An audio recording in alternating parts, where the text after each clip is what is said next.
again. This is John Butero back with what I expect to be a short video. I just wanted to talk to you for a little bit about a question that's been going around right now, and that is who is to blame for the loss by the Democrats in this past election. Now, I've already given you a video where I was giving an analysis as to why I thought that Trump had won. But in this video, I'm going to come from another standpoint. Did the Democrats really do the right thing in the way they handled things? Did they do the very best they could do in order to try to win this last election? Was it really the right thing to do to replace Joe Biden with Kamala Harris and then run the campaign the way they did? Is Joe Biden more to blame, or is Kamala Harris more to blame? Because this seems to be the thing that's going around all over the internet right now. Who is to blame is what they're asking. Now, the most obvious thing that, and I've covered some of this on other video as to why Trump won, has to do with the economy and border security. Those issues were going to be there regardless of whether we're talking about Biden or Harris. But I just want to look at what they did in their campaign that contributed to the Democrats losing. The early debate, to me, is the biggest reason why the Democrats hurt themselves and gave themselves a even lesser chance of winning. Whoever it was that was behind the scenes that came up with the strategy that Joe Biden would have an early debate with Donald Trump. If the debate went bad, as they all pretty well knew it would, then they would force Biden to step aside. They would act like they didn't have any idea Biden had mental issues, even though they knew he did all along. But they would make the decision to shove him to the side and bring up somebody else. Now, there are a couple of things here that we have to also consider. When they were coming up with this scheme, were they expecting that the replacement would be Kamala Harris? I think some of them knew she was likely going to be the replacement candidate. I think some of them expected that Joe Biden would immediately go out of the race and they would have time to have some kind of a mini primary, and then they would pick a candidate to run against Donald Trump. Joe Biden kind of spoiled that when he stepped aside and he endorsed Kamala Harris.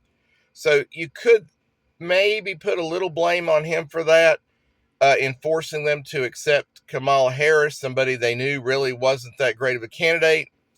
But at the same time, I don't think that Joe Biden is the primary one to blame here. Joe Biden was being used by the Democrat Party. They knew he had problems all along, but they realized that if they could just get him elected, they could cover up his mental deficiencies and somebody else would run the country from behind the scenes. Then at the same time, they also knew Kamala Harris, and they knew she wasn't exactly the sharpest person out there. So some of them were content with her too. They thought, well, if we can get Biden through all this time, we can get Kamala through. We'll just try to keep her out of any tough interviews. We will just limit her exposure. We'll fill her head with talking points before the debate, and we'll get her across the finish line before anybody even realizes what they have actually voted for. Because the same people that are running the country now in the background, whoever that is, the same people thought they could just control Kamala Harris. Whether that's true or not, I don't know, but they thought they could. So who is really to blame for this entire fiasco that happened on the Democrat Party side? It was whoever the people are behind the scenes that made these decisions, thinking that it was time to move Biden out, move somebody else in, whether it be Harris or by another Democrat.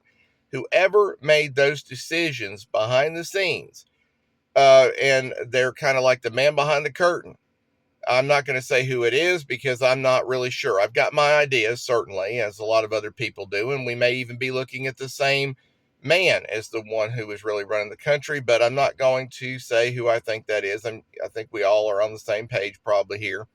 But whoever is really responsible for running the country the last few years while Biden is in the state that he's in, the ones that wanted to put him front and center, knowing he was going to lose that debate, and then they were going to replace him with Kamala Harris or somebody else, whoever made that decision, that is who they should be pointing the fingers at. And there are people that know who it is, for sure.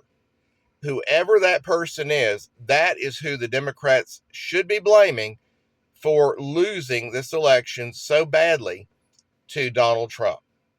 That's all I really wanted to talk about on this video. I thank you for joining me. If you're not a subscriber, I want to invite you to subscribe to my channel. And until next time, I hope you all have a wonderful week. I'm still celebrating Donald Trump's victory. I don't really care how it came about. I really believe it's because of issues more than it was anything else. And even if Biden had remained a candidate and they'd been able to cover up his deficiencies, I still think Trump was going to win this time because of the high inflation and the border crisis. But, I do think it would be closer probably if they'd kept Biden in there and covered things up for him. But if they'd handled things different, I think it would have been closer. But I still think Trump was going to win. I'm still celebrating his victory and all. But I hope you are too. I hope those that are in my audience are happy about the way things turned out. But the election is over. I'm relieved about it. And so I hope you all have a wonderful week. God bless you, and hope to see you again soon with another video.